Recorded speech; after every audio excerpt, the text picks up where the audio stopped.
Good morning students, welcome to online class. मेरी last video में मैंने आपको natural fibre, animal fibre, fabric fibres ये क्या होते हैं, प्लांट फाइबर्स कौन कौन से होते हैं, जूट और कॉटन क्या होता है, कब उगाया जाता है, किस तरीके से इसको सेपरेट किया जाता है, इन सारी चीज़ों के बारे में मैंने आपको लास्ट वीडियो में समझाया था। चलिए आज हम स्पिनिंग डिवाइसेस के बारे में पढ़ेंगे। स्पिनिंग डिवाइसेस सबसे पहला जो है वो है तकली। इसे हम हैंड स्पिंडल भी बोलते हैं।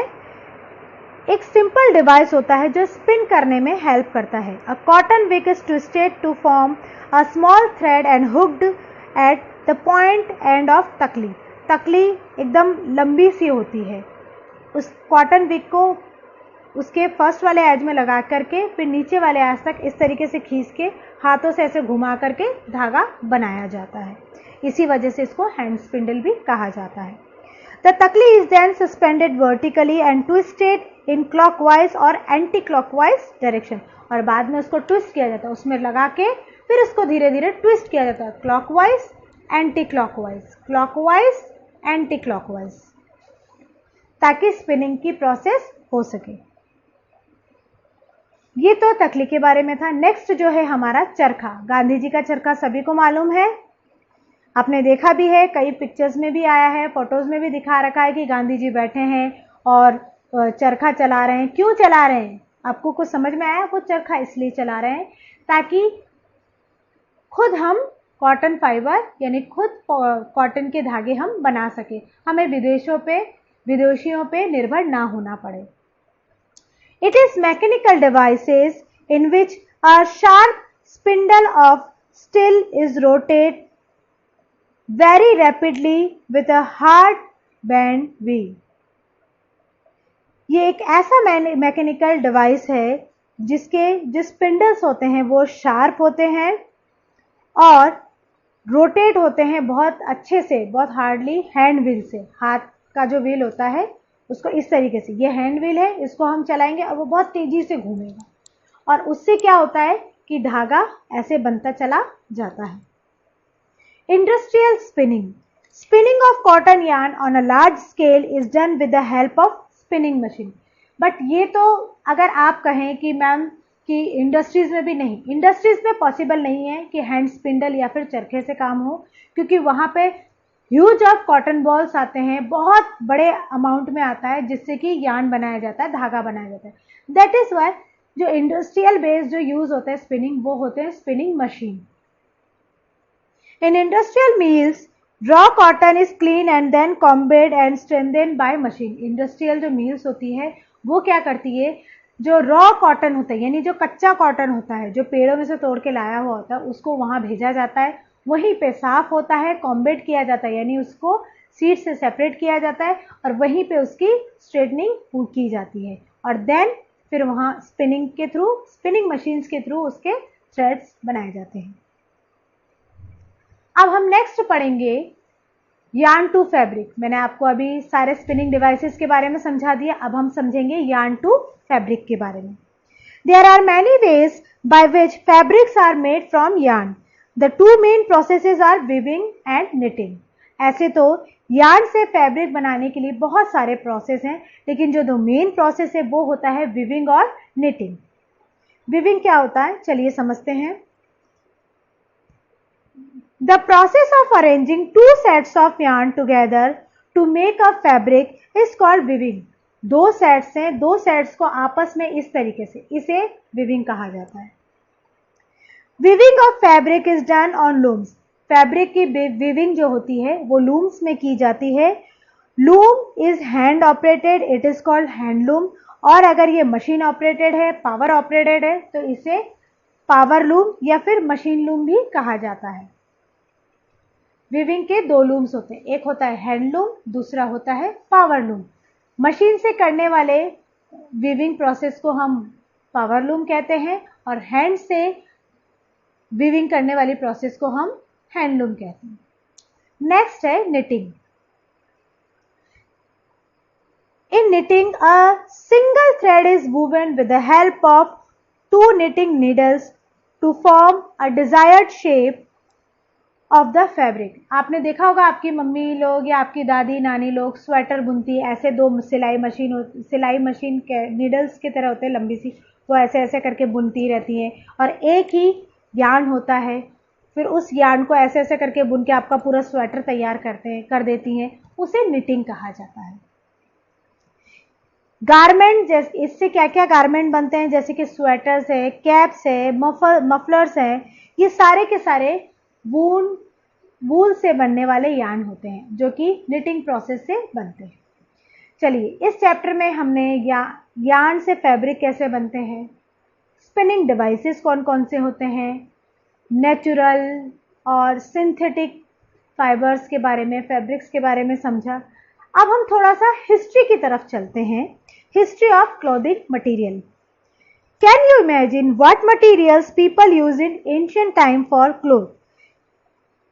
आप सोच ही रहे होंगे कि एंशिएंट पीरियड में तो ये सब चीजें हुआ ही नहीं करती थी। करेक्ट, ये सब चीजें नहीं हुआ करती थी, तो कैसे वो अपने आप को ढकते थे?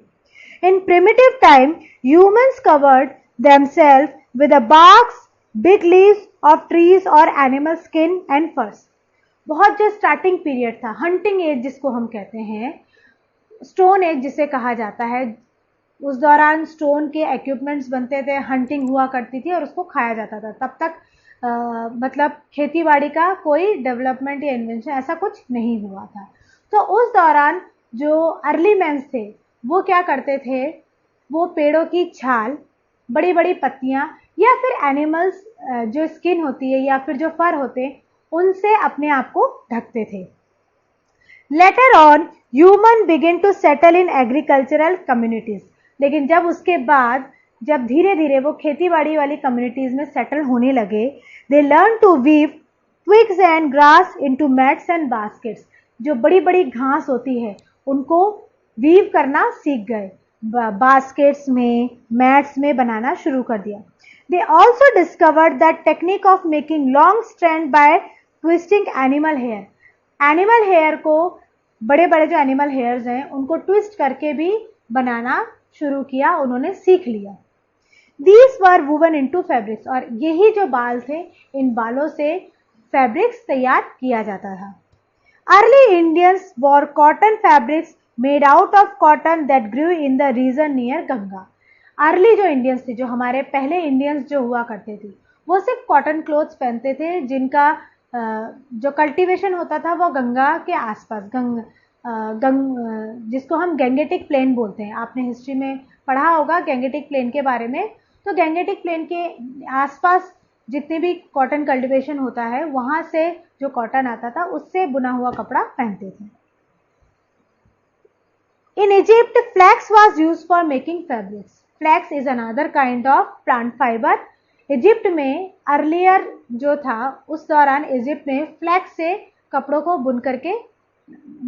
को बनाया जाता था, बुन करके, फ्लैक्स को बुन करके कपड़े बनाए जाते थे। To use these fabrics, people simply wrapped the fabric around different part of their body।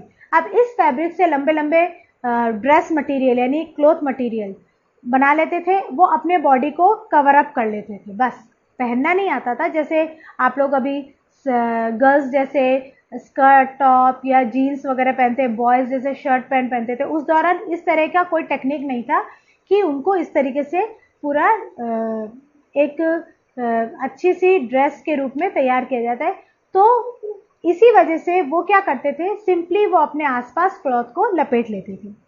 Stitching needles of bones and Ivory were invented about 30,000 years ago in Russia. Russia में 30,000 साल पहले आइवरी यानी हाथी दांत से बने हुए स्टिचिंग नीडल्स और बोन से बने हुए स्टिचिंग नीडल्स का इन्वेंशन हुआ। After the invention of the stitching needles, skin of animals were used to make clothes। जब इसका इन्वेंशन हुआ तब एनिमल की जो स्किन थी उसको कपड़ों में बुनना यानी कपड़ों में सीना चालू करना हुआ। एक फैक्ट मैं आपको समझाती हूँ। It takes around 1800 gallons of water to grow enough cotton to produce just one pair of regular blue jeans। अगर आप ब्लू जीन्स पहनते हैं तो लगभग 18 गैलन वाटर लगता है कॉटन फैब्रिक को यानी कॉटन फाइबर को उगने में। Not as bad as jeans, it still takes 400 gallons to water to grow the cotton required for an ordinary cotton shirt. जैसे कि 1800 गैलन्स एक जीन्स की पैंट को पहनने, आप एक जीन्स की पैंट पहनते हो तो उस जीन्स की पैंट को बनने में कॉटन फैब्रिक का मतलब कॉटन फैब्रिक रिक्वायरमेंट है, लेकिन उस कॉटन फैब्रिक को उगने के लिए 18 गैलन पानी चाहिए होता है। और कॉटन शर्ट को बनने के लिए कॉटन जो उगेगा उसके लिए 400 गैलन वाटर की रिक्वायरमेंट होती है। इसी के साथ हमारा ये चैप्टर यहीं ख़त्म होता है। आपको इस टॉपिक से रिलेटेड मैंने जो नोट्स दिए हैं और जो वर्कशीट दिए हैं, मेरे वीडियो को वॉच करते हुए, सुनते हुए, समझते हुए और नोट्स को पढ़ते हुए आपको अपनी वर्कशीट को कंप्लीट करना है।